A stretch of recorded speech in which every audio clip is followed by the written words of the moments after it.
ईशमीशान निर्वाणरूपं विभुं व्यापकं ब्रह्म वेदस्वरूपम् अजं निर्गुणं निर्विकल्पं निरीहम्। यदि आप भी अपने घर में शिवलिंग लाना चाहते हैं तो इन छोटी छोटी बातों का आपको ध्यान रखना होगा। शिव पूजा करते समय कुछ एक सामग्रियां होती हैं जिन्हें इस्तेमाल करना बहुत ज़रूरी होता है, उनके बिना शिव पूजा अधूरी होती है। बहुत सारी बातें शिवलिंग से संबंधित होंगी कि हम अपने घर में किस दिन लेकर आएं, सबसे पहले पूजा हमें कैसे करनी होती है, किन किन चीज़ों का भोग लगाना होता है, शिवलिंग का रंग कौन सा होना चाहिए, कौन सा शिवलिंग हमारे घर के लिए शुभ होगा और उनकी आकृति कितनी बड़ी होनी चाहिए। दोस्तों बहुत सारी बातें शिवलिंग से संबंधित होने वाली हैं। वीडियो बहुत ही इंटरेस्टिंग और हेल्पफुल होगी। तो चलिए वीडियो की शुरुआत करते हैं। हम बात कर रहे हैं शिवलिंग की। तो देखिए शिवलिंग की पूजा आप अपने घर में कर सकते हैं, यानी कि आप अपने घर लाके रख सकते हैं। रखने की बात आती है तो बहुत सारे लोग पूछते हैं कि घर पे रखें कि गमले में रखें, कहाँ रखें। तो बहुत सारे लोगों का मानना है कि भगवान शिव कैलाशी हैं, पर्वत पर रहते हैं, उन्हें हम अपने गमले में रख सकते हैं। तो देखिए यदि आपका जो बालकनी है वहाँ पे साफ़ सुथरी चीज़ें हैं, वहाँ पे कोई ऐसी गंदगी नहीं है, झाड़ू वगैरह आप नहीं रख सकते हैं, तो बेल का वृक्ष लगाकर वहाँ पर आपको शिवलिंग रख लेना चाहिए। यदि साफ़ सफाई की व्यवस्था है तभी आप ऐसा कार्य करें, वरना पूरा सेट आता है। हम आपको उसकी थाली वगैरह दिखा देते हैं। ये इस तरह से एक पात्र में रहता है, इसके ऊपर ये एक स्टैंड में जलहरी वाली होती है, इसमें जल भरा जाता है। तो इस तरह से आप इसमें भरेंगे ये, ठीक है। तो ये शिव जी के ऊपर थोड़ा थोड़ा जल टपकता रहता है, जो कि सावन में या फिर गर्मियों के दिन में बहुत ही अच्छा होता है। तो ये आपको ज़रूर लेना है, खाली शिवलिंग आप लेकर ना आए। उनके साथ में आपको स्टैंड मिलेगा, तो आप माइंड मत करिएगा जो हमारे स्टैंड का जो वो नीचे वाला था ये निकल गया है अभी जस्ट।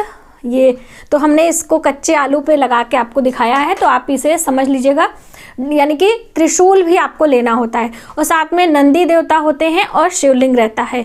यदि आप अपने घर में रख रहे हैं तो वहाँ पर तो भगवान गणेश, माता पार्वती होते ही हैं, तो आप उनके साथ में ये थाली रख सकते हैं। और हफ्ते 10 दिन में आप इसे साफ सफाई का ध्यान रखें। अब पहली और ऊपर सर्प लगाना ना भूलें, क्योंकि भगवान शिव का जो श्रृंगार होता है वो सर्पों से भी होता है। बिना सर्प के भगवान भोलेनाथ की पूजा अधूरी होती है, ठीक है। तो ये छोटी सी बात आपको ध्यान रखना है। अब बहुत सारी बहनों का प्रश्न आता है कि हम कहाँ से खरीदें, कौन सा शिवलिंग खरीदें। तो देखिए यदि आप धातु की खरीद रहे हैं तो खरीद सकते हैं सोने चांदी के, या फिर पारद के शिवलिंग घर के लिए बहुत ही अच्छे माने जाते हैं, तो वो खरीद लें। लेकिन वो बहुत कॉस्टली होते हैं, तो हर आदमी उसे खरीदने में सक्षम नहीं होता है। तो आप इस तरह से नर्मदेश्वर शिवलिंग घर गृहस्थ वालों के लिए बहुत ही अच्छा माना जाता है, जो कि नर्मदा नदी से प्राप्त होता है। आप कभी नर्मदा नदी जो कि एमपी में स्थित है, अभी हम लोग गर्मियों में घूमने गए थे तो मैंने वीडियो भी आपके साथ शेयर करी थी। तो नर्मदा नदी से प्राप्त हुआ शिवलिंग नर्मदेश्वर शिवलिंग कहलाता है और वहाँ के आसपास दुकानों में बहुत आसानी से आपको मिल जाएगा। तो यदि आप वहाँ पर गए हैं तो वहाँ से खरीद लें, या फिर जो हमारे 12 ज्योतिर्लिंग हैं, किसी भी ज्योतिर्लिंग में आप दर्शन करने गए हैं तो वहाँ के दुकानों में मिलता है, आप आसानी से खरीद सकते हैं। पैसों की हम बात करें तो अराउंड 1200-1500 रुपए में आसानी से आपको पूरा सेट मिल जाएगा, आप ला सकते हैं। शुभ तिथियों में लेकर आने की बात कही गई है, तो देखिए पूर्णिमा तिथि पर, त्रयोदशी पर, सोमवार के दिन या फिर सावन के महीने में कभी भी आप ले सकते हैं। अभी की हम बात करें तो जैसे कि महाशिवरात्रि का पर्व 18 फरवरी को मनाया जा रहा है, तो आप उस दिन भी पहली बार अपने घर लाकर पूजन शुरू कर सकते हैं, ठीक है। ये जो घर गृहस्थ वालों के लिए होता है वो ब्लैक कलर का जो शिवलिंग नर्मदेश्वर होता है वो अच्छा रहता है। उनमें एक आकृति बनी होती है वाइट कलर से हल्की हल्की, वो वाला यही इसकी एक पहचान है। कभी कभी लोग डुप्लीकेट भी दे देते हैं, तो अब उसके लिए क्या करेंगे, तो आप थोड़ा सा केयरफुल होते हुए इसका ऑर्डर करें और अपने घर में मंगा ले सकते हैं। दूसरी बात, पहली बार जब आप अपने घर में पूजा कर रहे हैं तो आप घी का लेप करके आपको भगवान का ध्यान करना है। पहले भगवान गणेश का ध्यान करें कि हे भगवान गणेश, आपके पिता महादेव की हम पूजा इस शिवलिंग में करना चाहते हैं, तो आप इसमें विराजमान हो और हमारी पूजा के साक्षी हो और हमारी पूजा को स्वीकार करें। इस तरह से करते हुए 5 चीज़ों से आपको अभिषेक कराना है। तो 5 चीज़ें वो कौन कौन सी हैं आप देख लीजिए। यहाँ पर। तो यहाँ पे आप देख सकते हैं ये है कच्चा दूध और यहाँ पे शुद्ध गाय का देसी घी है और ये है शक्कर जो कि चीनी, आप लोग चाय बनाते हैं। आप चाहें तो जो शक्कर यानी भूरा आता वो भी आप ले सकते हैं या मिश्री को पाउडर बनाकर ले सकते हैं। यहाँ पे गाय के दूध से बना ये दही है। तो ये सारी चीज़ें आपको ले लेनी है और शुद्ध जल लेना है। तो जल से पहले स्नान कराएंगे और एक एक चीज़ बारी बारी से आपको स्नान कराना है। ये शहद लेना ना भूलें, शायद मैंने इसमें निकाला नहीं था। तो ये शहद है, यानी कि जो पंचामृत बनाने वाली चीज़ें होती हैं इनको अलग अलग डाल के आपको अभिषेक करना है और फिर शुद्ध जल से अभिषेक कर लें। इस तरह से स्नान करा देने के बाद आप पंचोपचार विधि से पूजा करें, यानी कि सब चीज़ें डाल के एक एक करके स्नान कराएं, फिर जल से स्नान करा के पोंछ लें।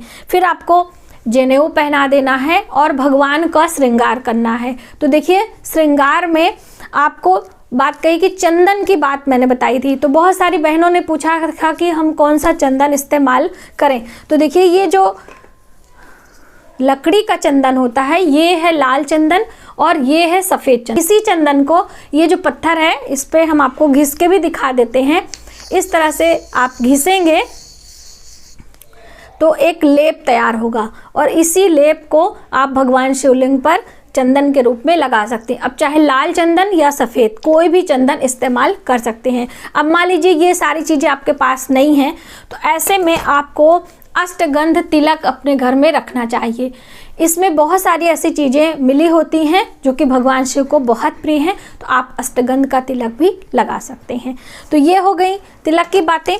अब भगवान भोलेनाथ को सफ़ेद पुष्प, अक्षत, ये सारी चीज़ डालकर भोग लगा दें। कोई भी मिष्ठान आपके पास है, कुछ नहीं है तो आप मिश्री ही ले लें।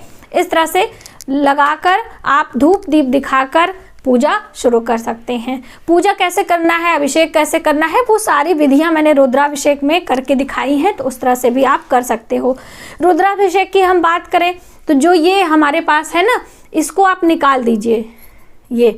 इसको जब हम निकाल देंगे तो इसमें जल एक हाथ से डालते जाइए और इस तरह से, तो बहुत ही अच्छे से आपका एक धार में रुद्राभिषेक स्वयं से आप कर सकते हैं। बहुत ही अच्छा होता है। और रुद्राष्टाध्यायी मंत्र जो शुक्ल यजुर्वेद से लिए गए हैं उनसे ही आप ऑनलाइन भी खोल के रख सकते हैं और घर में महाशिवरात्रि पर कच्चे दूध से। और चेक करने की बात होती है तो अलग अलग चीज़ों से हम मनोकामना पूर्ति के लिए कर सकते हैं। जैसे मैंने आपसे बताया कि ये कच्चा दूध है, तो इसमें यदि हम शक्कर डाल के करते हैं, थोड़े से काले तिल डालकर करते हैं, इससे हमारे घर में धन वृद्धि होती है, संतान की प्राप्ति होती है, संतान की उन्नति होती है। तो आप कच्चे दूध का अभिषेक भगवान भोलेनाथ पर कर सकते हैं किसी भी विशेष शुभ तिथियों में। गन्ने के रस से अभिषेक करने की भी बात कही गई है। तो गन्ने का रस आप मार्केट से लेकर आएँ, उसमें बराबर हिस्से में जल मिलाएं और उसके बाद श्रृंगी में डाल के आपको स्नान कराना चाहिए।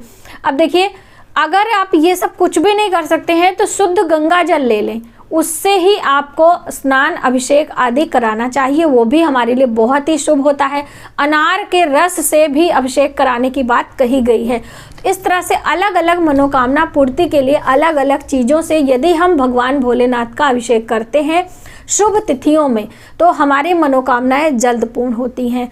बहुत सारे लोग पूछते हैं कि कौन सा मंत्र जप करें, तो देखिए शिव चालीसा पढ़ सकते हैं, शिव स्तोत्र है उसको पढ़ सकते हैं, या फिर भगवान भोलेनाथ के 108 नाम हैं उसको आप ले सकते हैं। तो इस तरह से यदि आप करते हैं तो आपकी मनोकामनाएं जल्द पूर्ण होती हैं। तो आज आपने जाना कि हम शिवलिंग कब खरीदें और कैसे, किन किन बातों का हमें ध्यान रखना चाहिए। ब्लैक कलर के शिवलिंग जो सफ़ेद रंग की आकृति होती है वो हमारे लिए ज़्यादा शुभ होते हैं, तो यदि आपको वो मिल जाए तो वो आप ले लें, वरना ब्राउन कलर का शिवलिंग भी हमारे लिए अच्छा होता है, तो वो भी आप ले सकते हो।